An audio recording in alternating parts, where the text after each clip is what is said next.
Hello, everyone, and welcome to my Speak English with Confidence series. So grab a cup of coffee or tea and let's get comfortable. Here, we're going to take things step by step. I'll show you simple phrases you can use when you feel nervous or unsure what to say in English. Let's remember that confidence doesn't come after perfection, it comes through repetition and practice. Speaking English is a skill, not a test. So try not to worry about being judged or about how you sound right now. Let's look at a few simple phrases you can start using immediately when you feel stuck. I call these survival tools. Sorry, can you repeat that, please? I don't understand. Let me think. Give me a minute. How do you say this in English? What is this in English? That makes sense.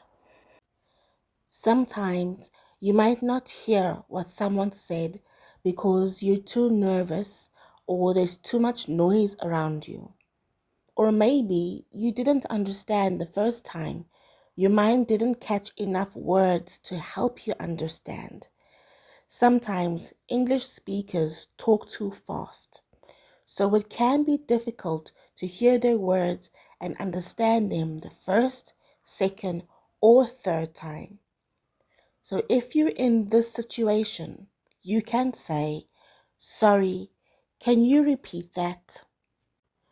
Even if someone repeats their words or speaks more slowly, you still might not understand, and that's okay. Maybe they used words you don't know, or you're not used to their accent or the way they sound when they speak English. Just say, "I don't understand," or "Sorry, I don't understand." This is normal for anyone learning another language.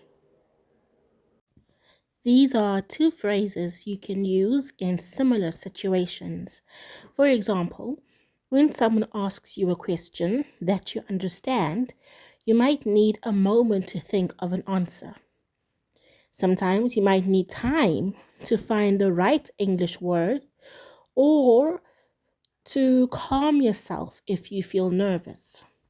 So you'll say, "Let me think," or "Give me a minute."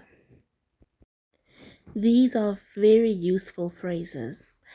Sometimes you know what something is, but you don't know the English word for it. You might be able to describe it instead. For example, you might say, "What do you call the hair on a chicken?" And someone might tell you, "Oh, you mean feathers." If you're speaking to someone who understands your language and English, you can ask, "How do you say this in English?" You can also point at something and ask, "What is this in English?" This phrase is good when you want to show understanding or to agree with what someone has said.